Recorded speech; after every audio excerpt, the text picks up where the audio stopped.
भी होती हैं। अब इसकी एप्लीकेशन आप देखेंगे, आप हैरान रह जाएंगे कि सर ये जा तो इन्फिनिटी पर है, यानी उसको हम रोक नहीं सकते कहीं पर, लेकिन सर ये वेरीफाई हो रहा है।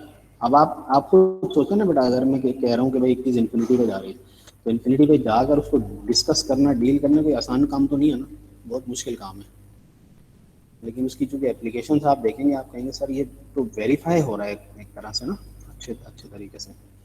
जाहिर है जब चीज़ वेरीफाई हो जाती है तो आप फिर ऑब्जेक्शन कर ही नहीं सकते उस पर। अच्छा बेटा, ये एक मैंने सवाल किया था,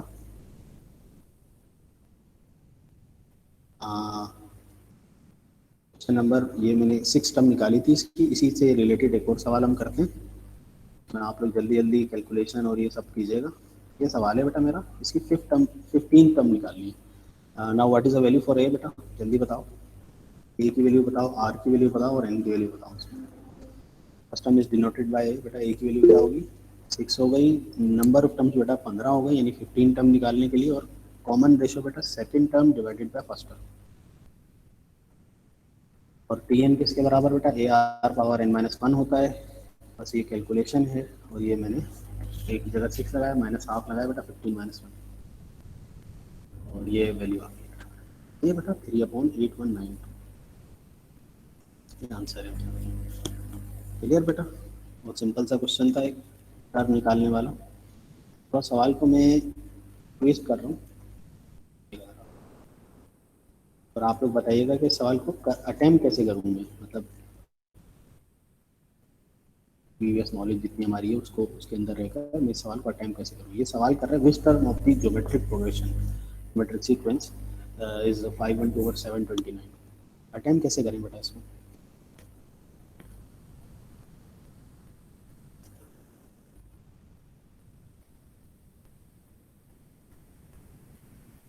एन निकालना है मुझे, या एन चार में से ऑप्शंस में से मैं पुट करके वेरीफाई कर दूं सिर्फ हाफ, वो वाला आसान नहीं है। टी एन तो दिया भाई, यस बिल्कुल। एन निकालना आसान है, या एन को टी एन के फॉर्मूले में पुट करके वेरीफाई करना आसान है। जी और साझा बोले। सर कैलकुलेटर में आप डायरेक्ट ऐसे करेंगे, ए की वैल्यू आप 27 रखें, और फिर जो आपके पास जो कॉमन रेशो आ रहा है वो आप रखे हैं 2/3। 2/3, फिर ब्रैकेट में क्लोज करें, और फिर एन की पावर n-1 या x-1 लिख दें। कैलकुलेट का बटन दबा के ये चारों ऑप्शंस पुट कर दें। बिल्कुल वेरीफाई करना आसान है बेटा, उसको एन को तो कैलकुलेट फिर करना मुश्किल हो तो जाएगा। फिर तो फिर जिस वैल्यू तो फिर वेरीफाई जिस करना वैल्यू पे वो आ रही होगी ना, 512 अपॉन क्या है सर, 729, वो 729 फिर आपका वो होगा आंसर। करेक्ट हो जाएगा। देखिए मैं सही है ना सर? इसमें जी जी बिल्कुल करेक्ट, मैं भी इसी तरह से कराने वाला हूँ। और इसमें देखें, ये जो लेबर वर्क है आप कैलकुलेटर पे छोड़ दें, तो जो आपके एंड से लॉजिकल है वो आप लॉजिक्स अपने हिसाब से अपने एंड पर रखें। टी एन ये है बेटा, मैंने ए की वैल्यू लगाई, कॉमन रेशो आ गया 2/3, ठीक है ना, 2/3 पावर n-1। 9 टर्म आ गया 27, 2/3 की पावर 9 - 1, ये आ गया मेरे पास 128/81। ऑब्वियसली ये वो मैच ही नहीं कर रहा, ऑप्शन बी पे जाऊंगा मैं। तो ये काम मैं आपको लिख कर दिखा रहा हूँ, तो थोड़ा आप वो हो रहा है। कैलकुलेटर में तो आपको पता है ना बेटा कैसे कैसे होता है ये ना, कैलकुलेटर में हमने ये क्वेश्चंस वगैरह के अंदर भी सॉल्व किए सारे ये इस तरह के। हाँ, तो 5/729 आ रहा है बेटा 10 के ऊपर, बस आंसर हो गया। आप क्या करेंगे कैलकुलेटर में ना, इसको लिखेंगे, ये लिखेंगे एक्स की फॉर्म में, 27 2/3 की पावर x-1 कैलकुलेटर में ये लिखेंगे।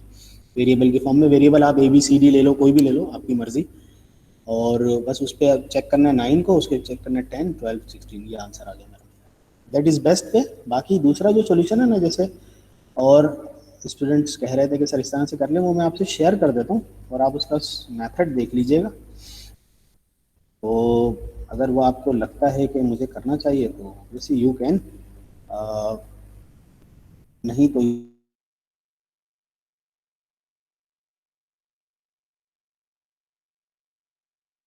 सर यहाँ 18 की जगह रखें 27, 2/3 के बाद n-1, तो ये इधर आगे डिवाइड होगा।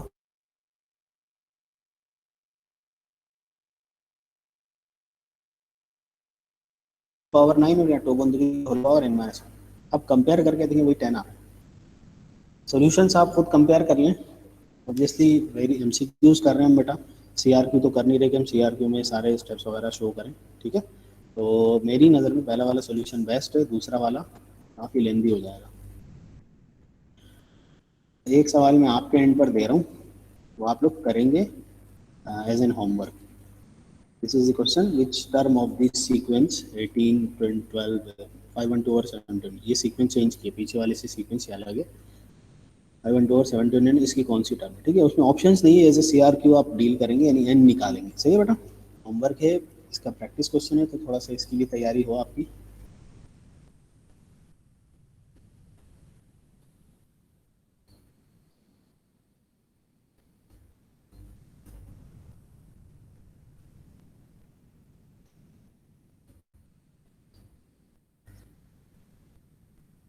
अब और कुछ MCQs लेवल की बातें करते हैं बेटा, जितनी हमारी अभी नॉलेज है, यानी कॉमन रेशो और एनेट टर्म, ये दो चीज़ें हमारा हमें आइडिया है। तो ये एक सवाल है बेटा, MCQ है, फर्स्ट 3।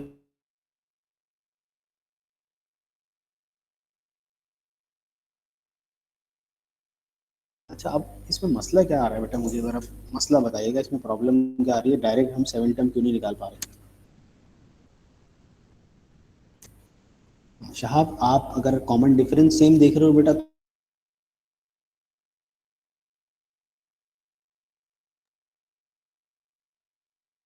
शहाब 2 - 1 किया, 3 - 2 किया, यानी दो बार चेक करो, फर्स्ट टू टर्म्स या किसी दो टर्म्स से चेक मत करना कभी भी, दो बार चेक करो, यानी दो बार अगर कॉमन डिफरेंस सेम आया तो ये भी दो बार।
शाह, ये वाली बात,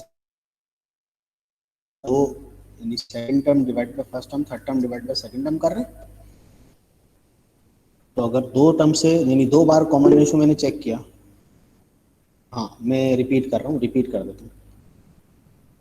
तो दो बार हमने कॉमन रेशियो चेक किया ना बेटा, दो बार कॉमन रेशियो सेम आने का मतलब बीपी हो गई कंफर्म। और अगर second term minus first term, third term minus second term किया, अच्छा स्क्रीन विजिबल है आप लोगों को, स्क्रीन शेयर हो गई बेटा यानी, एक मिनट, एक मिनट में स्क्रीन शेयर करता हूँ।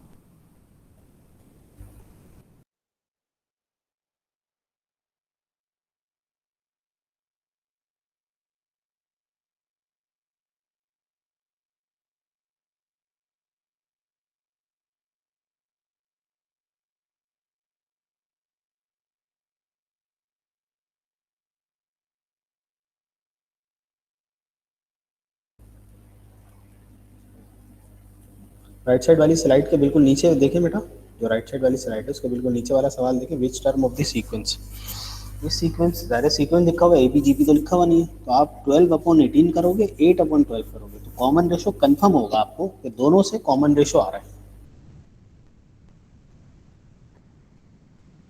ऐसा नहीं होगा साहब, मैंने बोला था ना, जैसे फिजा ने सवाल पूछा था कि वो सर कब होगा, इस केस में हो सकता है बस वो, जब नंबर सेम हो। बाकी एपी जीपी अलग अलग होंगी। अब आप देखो ना, एक बार एड कर रहे हो एक बार मल्टीप्लाई कर रहे हो तो फर्क तो पड़ेगा ना। और नो वन के अलावा किसी से कर रहे हो, वन से करो अलग बात है, ये वन वाला स्पेशल केस है। वन के अलावा करोगे बेटा, एक बार ऐड करोगे मल्टीप्लाई करोगे तो डिफरेंट नंबर्स आएंगे, सेम इसी एक केस में आ सकते हैं। बड़ा ज़बरदस्त था बेटा। अच्छा, ये इस सवाल पर आता हूँ मैं। Second term divide by first term करूंगा बेटा, third term divide by second term करूंगा तो कॉमन रेशियो आएगा। देखिए यहाँ सारा मसला अटका हुआ एक्स के ऊपर।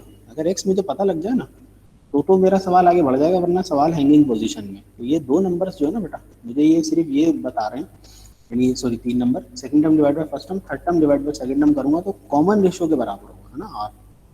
कॉमन रेशियो लिख लो, आर लिख लो। अब इसको इक्वेट करके बेटा, यानी इसको आप पहले अलग अलग अलग कर दो। अब इससे आप एक्स निकालो बेटा।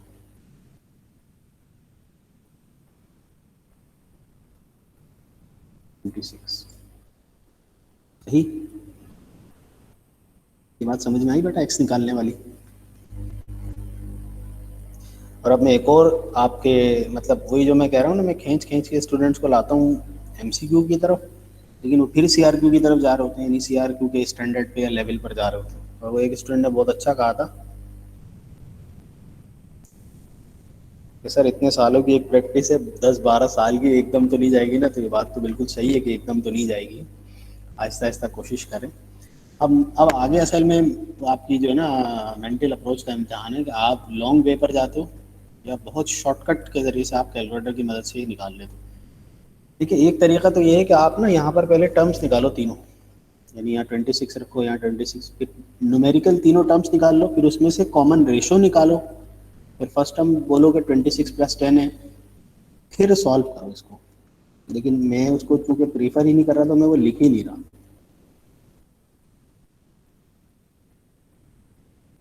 मुझे बताइएगा बेटा, अगर मुझे 7 टर्म चाहिए तो मैं यहाँ क्या लिखूंगा? 7 लिखूंगा बेटा, है ना।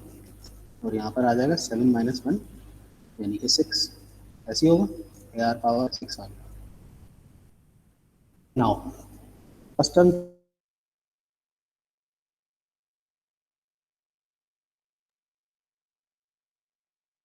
क्या है इसमें, x + 10 है, x में रहने दे, कोई मसला थोड़ी है। Second term divided by first term यानी x - 2/x + 10 या x - 10/x - 2, ये आ गया मेरा कॉमन रेशियो। ये सारा डेटा मैंने x की फॉर्म में ही पुट कर दिया बेटा।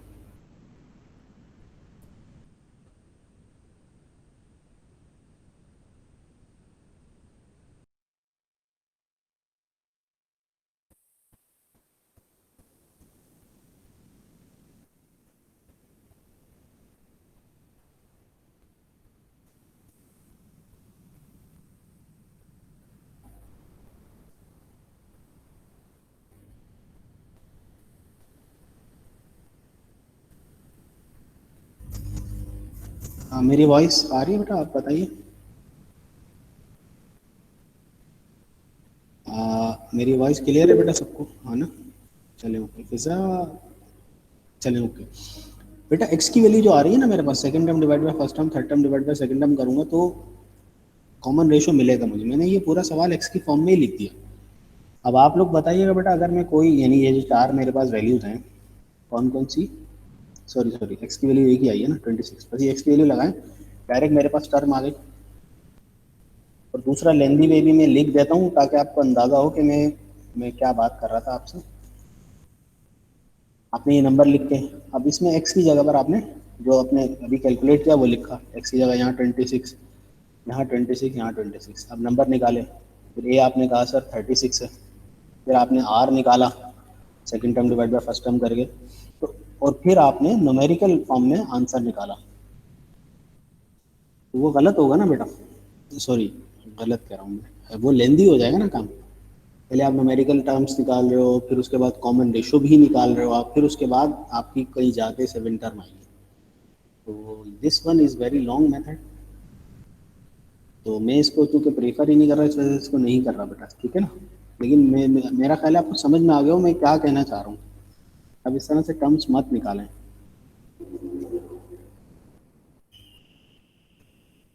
सही है ना बेटा। आंसर ऑब्वियसली कहीं नहीं जाता, लेकिन मैं कम स्टेप्स और ज़्यादा स्टेप्स की बात कर रहा हूँ। ये वाली बात बेटा जो और के बाद मैंने कही है, ये समझ में आ गई सबको? ये वाला मेथड नहीं करना। यस और नो? यस बस ठीक है, ज़बरदस्त। एक सवाल है बेटा आपके एंड पर, और आपको करना है, अभी अभी करना है वो। ठीक है, कैलकुलेटर वगैरह संभालिए और जल्दी से मुझे आंसर चाहिए इसका। 3 नंबर्स हैं बेटा एपी के, सॉरी जीपी के, एक्स 2x और ये 3x प्लस 2x प्लस 2 है, 3x प्लस 3 है, ये नंबर हैं जीपी के।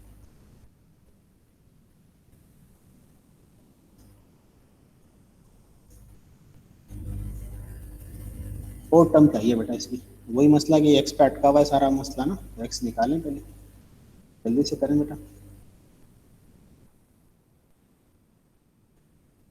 ये देखिएगा समीकरण,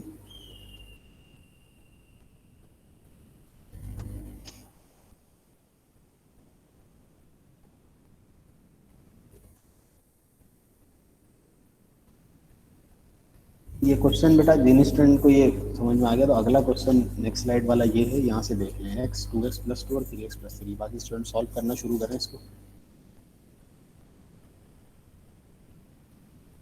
ठीक है, ठीक है, ये वाला सवाल है मेरा। ये सारे स्टूडेंट्स करेंगे अभी, लेकिन थोड़ा जल्दी कीजिएगा।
बेटा हो गया ये सवाल?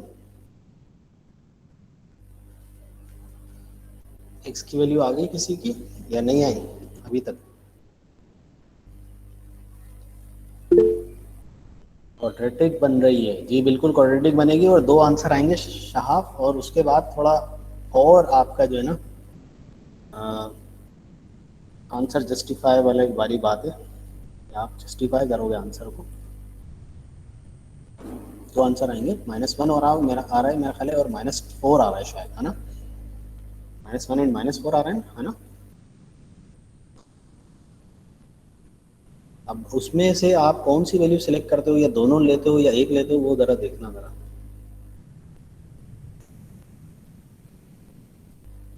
एक वैल्यू लेते हो आप या दूसरी, दोनों ज़रा चेक करो बेटा।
यस बेटा डन। काफी देर लग गई।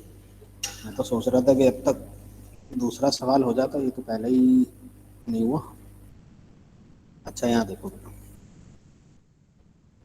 क्वाड्रेटिक बनी, क्वाड्रेटिक बनने के बाद -1 -4 आया, ठीक है। ये आंसर आया मेरा। एक्स क्वाड्रेटिक बनी, मैंने नहीं बनाई। -1 एंड -4, -1 अगर मैं लगा रहा हूँ ना बेटा, तो ये जीपी बन रही है। क्या ये कहीं से भी एक्सेप्टेबल जीपी है बेटा? देखो बेटा, कहीं से भी एक्सेप्टेबल जीपी है नहीं ना, तो इसका मतलब -4 से ही आंसर आएगा। आंसर तो दिया हुआ है, तो आंसर -4 से निकलेगा। बस अब आंसर निकाल लो आप। en बराबर है AR⁻n-1, और इससे आंसर निकाल लो आप।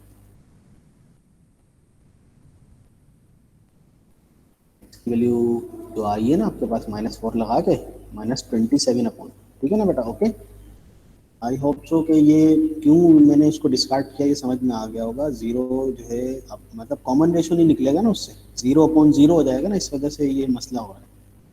-27/2। करेक्ट बेटा, अरे पाक माइंड मारिया, एक्सेलेंट बेटा। चलो आगे बढ़ते हैं। दूसरा एक अच्छा सवाल है इसका।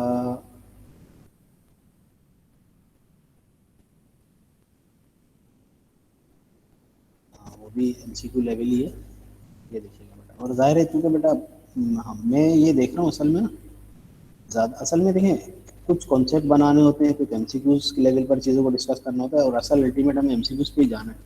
मसला पता है क्या है, पहले कॉन्सेप्ट बनना ज़रूरी है, और कॉन्सेप्ट के लिए ना आप पूरा सोल्यूशन करोगे ना, तो ही आपको थोड़ा अच्छा कॉन्सेप्ट आएगा। अगर आपने टॉपिक को फर्स्ट टाइम पढ़ा है, हाँ काफ़ी पहले पहले पढ़ा हुआ है, फिर तो आप स्टेप स्किप करो, फिर तो वो मसला नहीं है। ठीक है ना बेटा? ऑप्शंस इसके दिए हुए हैं मेरे पास।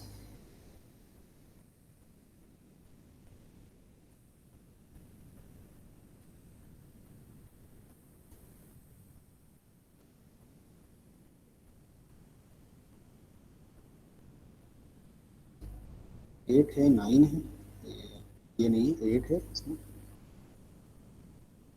9 है, 10, 11।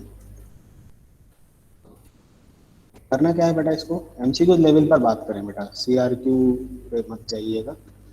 एमसीक्यू लेवल का ज़रा आप लोग बताइए मैं किस तरह से इसको डील करूं, एमसीक्यू लेवल पर ही रखकर।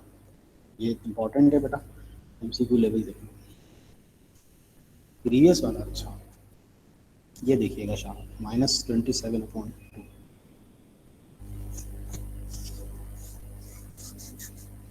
फोर टर्म निकाल लीजिए ना, तो फोर टर्म का मतलब यहाँ पर आप क्या रखोगे शाह?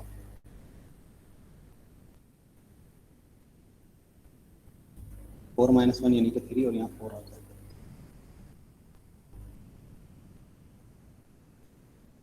सही, ये आ गया मेरा नेक्स्ट क्वेश्चन बेटा। अब आप लोग ज़रा एमसीक्यू लेवल पर बेटा डिस्कस करें इसको, कैसे कैसे करें इसको, थोड़ा जल्दी से बेटा।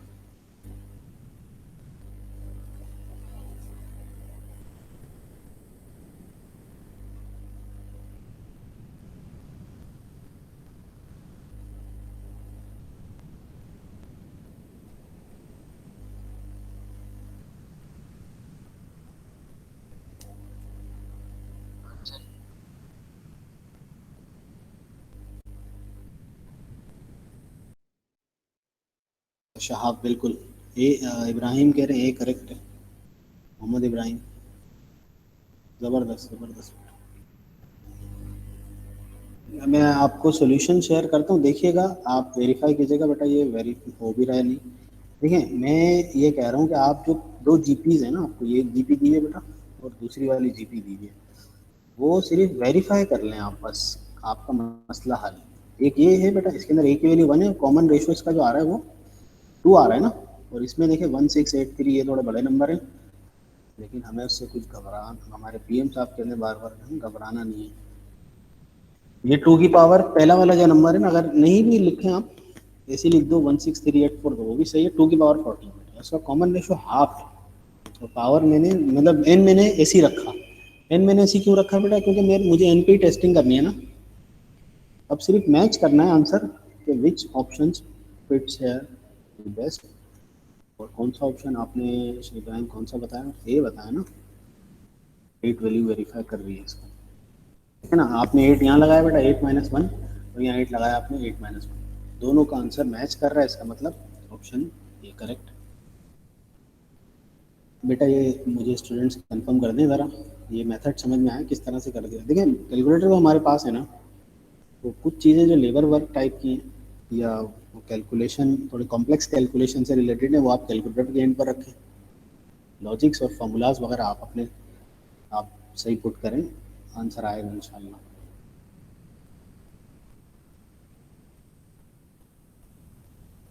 देखो मैंने बेटा इस जीपी के अंदर से ए की वैल्यू निकाली। ए की वैल्यू कितनी है बेटा, 1। Common ratio second term divide by first term 2 आ रहा है, ठीक है, एन एन ही रहने दिए, n is equal to n. और इसमें देखो बेटा ए की वैल्यू ये है 1683 है, 84 है, ये ए की वैल्यू है, आप इसको ऐसे ही रहने दो। कॉमन रेशियो बेटा second term divide by first term ना, और ये सेकंड टर्म है बराबर, या third term divide by second term कर लो, ठीक है। ये मेरे पास आ रहा है और एन एन ही रहने दिया मैंने। अब सिर्फ ये चेक करूंगा कि एन की वैल्यू ना, ये एन की वैल्यू 8 जो है ना, यहाँ लगाई मैंने कैलकुलेटर से, ये कैलकुलेटर का काम, और यहाँ पर तो दोनों का आंसर मैच कर रहा है। क्या दोनों का डिफरेंस ले लिया, 0 आ रहा है। हाँ शहाब, एक जो है ना इंक्रीज कर रही है, एक डिक्रीज कर रही है, कहीं जाके ये मिलेंगी, ये इनमें कॉमन टर्म आएंगे, वो कॉमन टर्म है एन इज इक्वल टू 8 पर। शहाब समझे तुम बात को, इस सीक्वेंस में मैं आगे चल रहा हूँ कहीं। देखो ये मसला क्या है, मसला ये है इस सीक्वेंस में आगे चला कहीं, आगे जाकर कोई जो इसकी एन इज इक्वल टू 8 पर जो नंबर आ रहा है ना, वो 5 1, वो जो भी नंबर आ रहा है वो नंबर इस सीक्वेंस में और ऊपर वाली सीक्वेंस दोनों में सेम है, ये कह रहे हैं, सही है।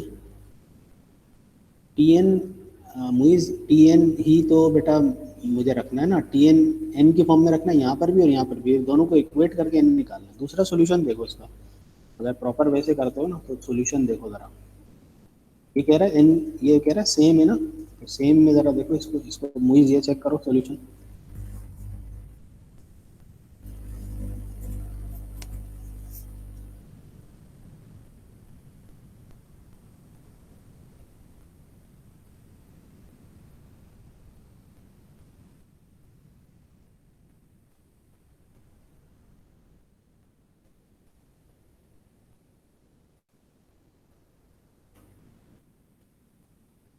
वो आपकी मर्जी है बेटा, जैसे भी आप करते हो,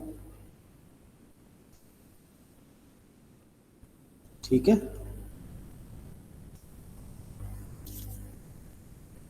पूरी पावर 14 हो गई, यहाँ पर -n+1, तो ये 14 में 1 8 क्या 15 बेटा, तो n-1 और -n+15 इक्वेट कर दो, n की वैल्यू 8 आ गई।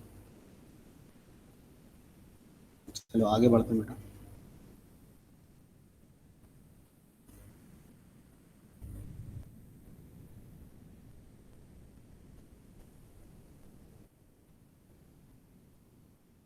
आगे बढ़े बेटा सारे स्टूडेंट्स, समझ में आ गया बेटा, आगे बढ़ते हैं, सही।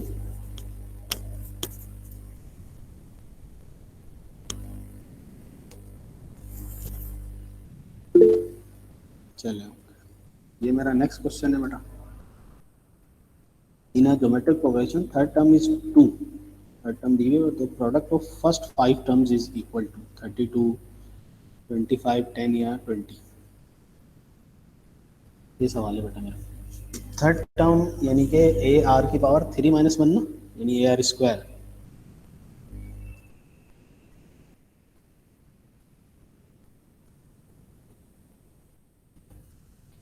ना ए आर की पावर n-1 होता है ना, जीपी का फॉर्मूला है नेट टर्म का, तो 3 लगा रहे हैं तो ए आर पावर 3 - 1 यानी ए आर स्क्वायर जो है 2 आ गई। ये तो एक डेटा जो सवाल में दिया हुआ है बेटा।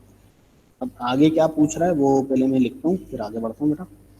प्रोडक्ट निकालना फर्स्ट 5 टर्म्स का, तो फर्स्ट 5 टर्म क्या होती है बेटा, जीपी की अभी अभी हमने जनरल फॉर्म लिखी थी, जीपी की पहली ए हो गई, फिर ए आर, फिर A R square, A R cube, फिर ए आर पावर 4 होगी ना, इसी तरह से आएंगी। ये शुरू की 5 टर्म्स लिख दी मैंने बेटा प्रोडक्ट फॉर्म में। Is it clear to all? जी बेटा, ये जो शुरू की मैंने 5 टर्म्स को मल्टीप्लाई कर दिया, ये तो सही है ना, यहाँ तक तो क्लियर है ना, ये तो एक नॉर्मल सी बात है। अब इनकी बेसिस सेम है बेटा, पावर समअप हो जाएंगी, पावर को समअप करेंगे, ये पावर मेरे पास बन रही है, ए की पावर तो 5 हो गई, और ये हुआ 1 + 2 + 3 + 4, यानी कि यार ए की पावर 5 और आर की पावर 10। ऐसे लिख सकता हूँ बेटा मैं?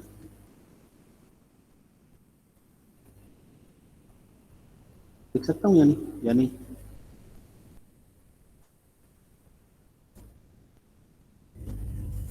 रिलेट करो चीज़ों को और बताओ जरा।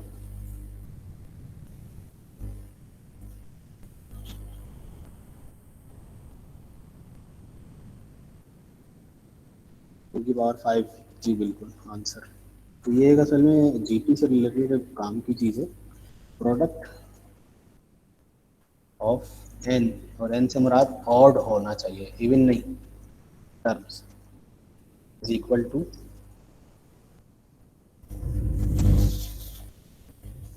मिडिल टर्म, जो भी आपकी मिडिल टर्म है, की पावर एन। ये जीपी से रिलेटेड एक जनरल नॉलेज की बात है। अगर आप इसको नहीं भी अप्लाई करते तो आपका वैसे ही डायरेक्ट आंसर आ जाएगा। तो इससे रिलेटेड एक दूसरा सवाल देखना बेटा, सिमिलर है, डेटा चेंज है समझो। अगर पिछली ये वाली लॉजिक लगा देते हो तो ये भी सही है। एन ऑड होना चाहिए, इवन पे ये सवाल बनता ही नहीं है, ऑड पे बनेगा, क्योंकि ऑड की मिडिल टर्म एक होगी, इवन की दो मिडिल टर्म्स होंगी। अच्छा, मिडिल टर्म की पावर एन, ये सवाल देखो बेटा, कहीं से रिलेट हो रहा है सवाल। नेक्स्ट वाला,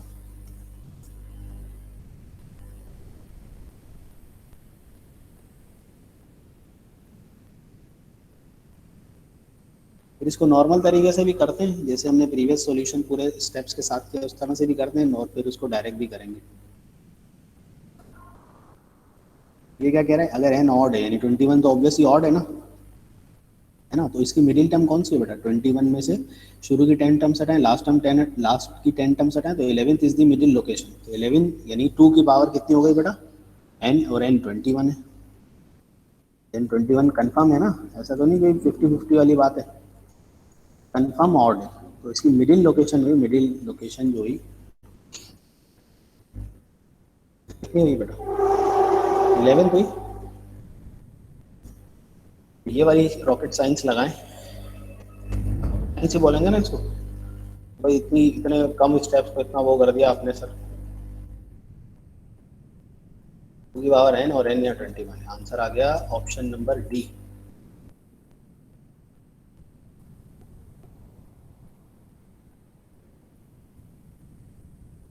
मैं करके बताता हूँ आपको, आप जरा देखिएगा।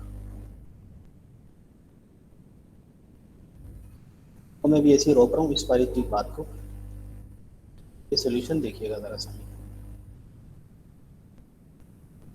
इसको मैं हटा ही देता हूँ थोड़ी देर के लिए। ये देखिएगा सिंपल सॉल्यूशन जो हमारा होता है, एन टर्म के लिए t n is equal a r power n minus one. 11 term निकालें जरा, ए आर पावर 10 होगी ना, ए आर 10 जो है ना 2 के बराबर, ठीक है समी?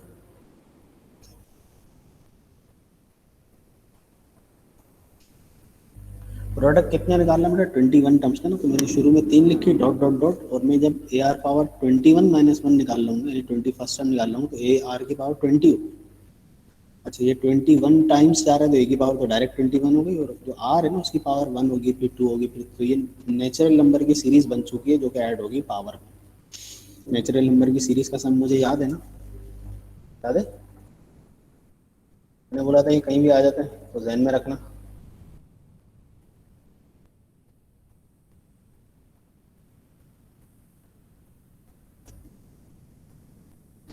मैंने n plus one upon two natural number की सीरीज का सम कर दिया, तो क्योंकि डायरेक्ट अगर ये ज़्यादा टर्म्स होते हैं तो डायरेक्ट थोड़ा मुश्किल होता है। एन की वैल्यू 20 और 20 प्लस वन अपॉन टू, तो ये 210 बन रहा है। अब इस 210 को 21 को अगर मैं देखूँ तो 21 ओवरऑल पावर में मैं लिख सकता हूँ या नहीं? जी समी, 21 मैंने पावर में लिया कॉमन, मैंने बाहर निकाल दिया पावर में, और ए आर की power 10, A r power 10 is nothing but 2। A r power 10 2 के बराबर नहीं, 2 की पावर 21 आ गई। मुझे इसमें क्या समझ नहीं आ रहा बेटा, ये सीधा सा सवाल है, इसमें क्या प्रॉब्लम हो गई?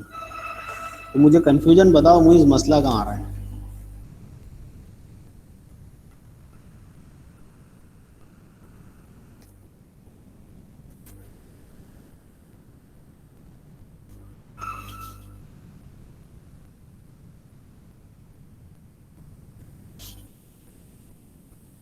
जी मुझे मसला बताओ बेटा, मसला कहाँ आ रहा है?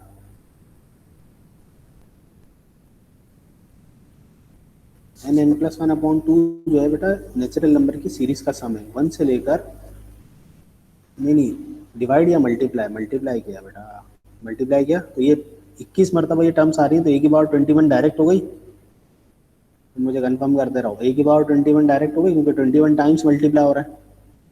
फिर r⁻1 r⁻2 r⁻20 तक जा रही है, तो 1 से लेकर 20 तक इन सबको पावर्स में सम अप करना है, ठीक है। तो पावर जो 1 2 3 की होती है वो ऐसे जमा करते हैं हम, नेचुरल नंबर की सीरीज होती है ना n+1/2, तो नंबर ऑफ टर्म इसमें पावर में ही सम अप हो जाएगी, या आप अलग से कर लो। ये सीरीज जो 1 से लेकर 20 है ना, ये आप अलग से कर लो अगर मसला हो रहा है तो। 20 तक करोगे तो क्या होगा, 20 और 20+1 डिवाइड में 2, यानी कि 210। तो a की पावर तो 21 है क्योंकि 21 टाइम्स मल्टीप्लाई हो रहा है, और r की पावर 210। तो बेटा 21 यहाँ से कॉमन ओवरऑल पावर बाहर निकालोगे तो ar की पावर 10 रहेगा यहाँ पर, ar की पावर 10 2 के बराबर है, 2 की पावर 21 हो गई। बस मुझे बोलो बेटा, समझ में आया?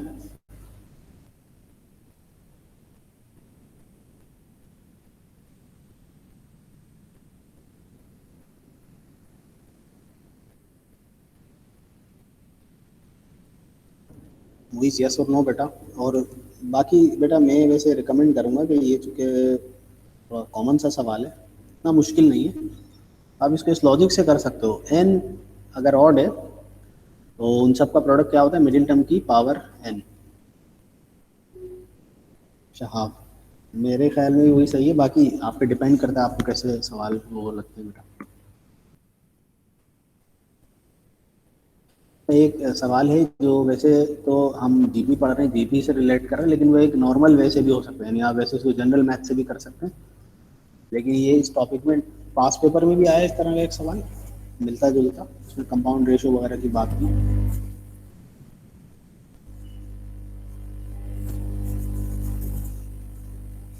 इसका देखिए बेटा, striking the floor certain ball rebounds 1/3 of the height of the previous ball, ठीक है।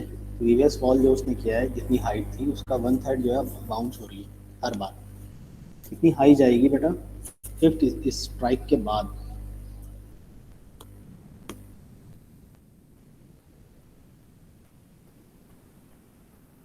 ऑप्शंस जो है वो गलत लिखे हैं।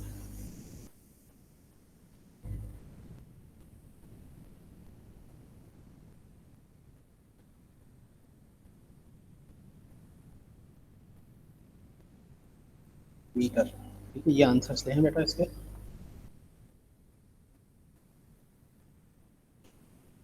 ये बेटा सवाल समझ में आ रहा है क्लास?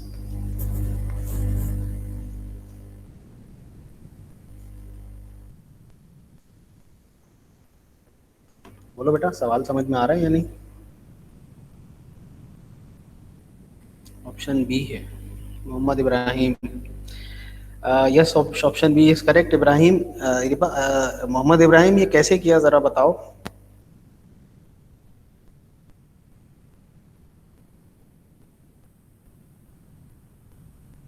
समी सवाल नहीं क्लियर, सवाल नहीं समझ में आ रहा? 1/3 की पावर 5, सही सही सही सही सही।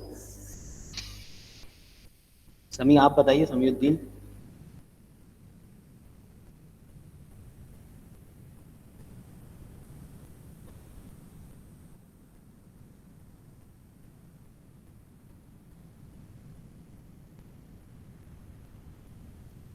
ये समी और लाइबा।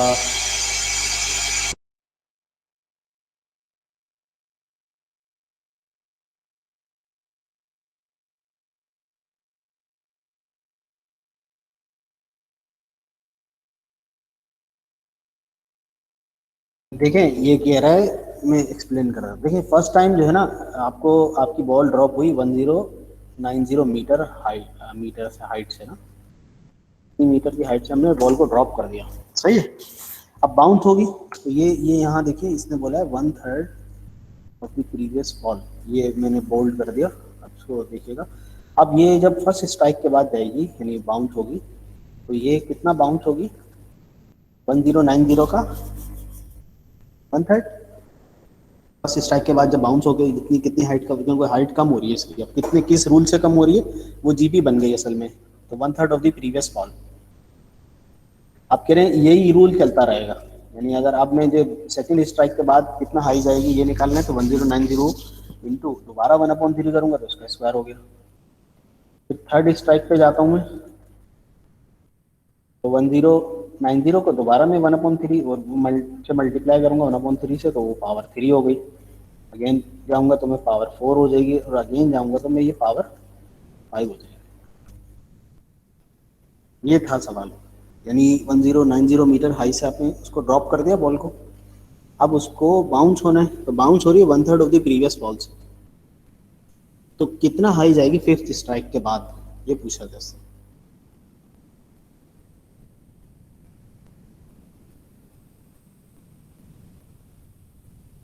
हाँ शहाब, ये बहुत ज़बरदस्त सवाल था असल में, इस जगह पर ना यही कॉमन मिस्टेक है शहाब। मैं इसको जीपी से करता हूँ, वैसे तो ये जनरल मैथ्स का, ये जो मेरा सॉल्यूशन अभी आपके सामने है ये जनरल मैथ्स है। अब एन की वैल्यू जो आप साहब कह रहे हैं ना, वो है कॉमन मिस्टेक। मैं आपको बताता हूँ क्यों, देखिएगा ये इसका नॉर्मल मेथड है ये वाला, जो मैंने पहले दिखाया आपको, और के बाद जो है वो जीपी में अगर इसको करना चाहें तो वो क्या है, देखिए ये जो बेटा जीपी स्टार्ट हुई है ना 1090 इंटू 1/3, तो 1/3 यानी फर्स्ट स्ट्राइक के बाद जीपी स्टार्ट हुई है।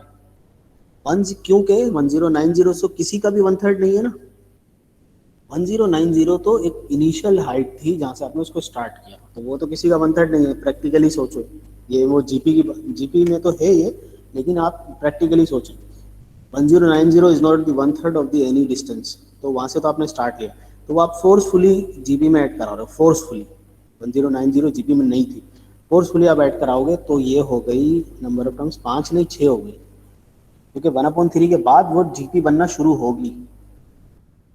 सही,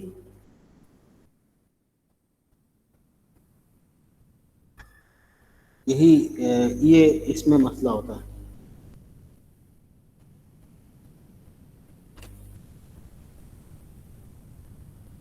नहीं नहीं साहब, नहीं साहब, फिफ्थ इज हाइट, यानी फिफ्थ टाइम स्ट्राइक किया उसने, तो फिर क्या हाइट होगी, तो पहली बार स्ट्राइक करने के बाद जो हाइट आ रही है वो फिफ्थ, वो पहली वो होगी स्ट्राइक की हाइट। सिक्स की तरफ नहीं गया ये फिफ्थ स्ट्राइक के बाद ही डिस्टेंस पूछ रहा है।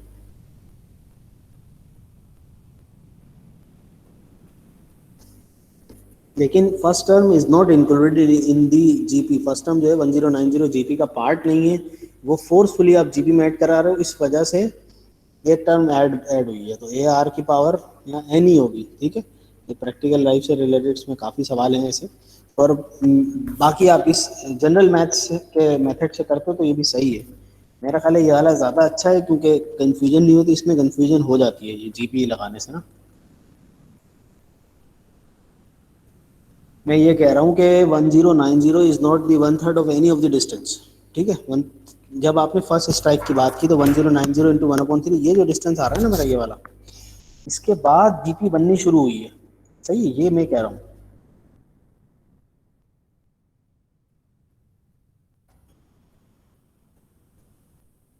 ये जीपी बननी शुरू हुई है अब चाह, तो 1090 तो किसी का भी 1/3 नहीं है, तो वो फोर्सफुली आपने जीपी में ऐड करवाया है, क्योंकि इसको स्टार्ट तो करना है, तो स्टार्टिंग पॉइंट तो चाहिए, तो 1090 स्टार्ट आपने फोर्सफुली किया उससे, इस वजह से एक टर्म ऐड हुई है इसमें। सही साहब। अच्छा ठीक है बेटा, दैट्स ऑल। बाकी स्टूडेंट्स वो ऐसे ही चले गए, चलें नेक्स्ट क्लास में इसको कंटिन्यू करेंगे। मैं जो सवाल देता जा रहा हूँ बेटा वो आपकी प्रैक्टिस के लिए हैं, तो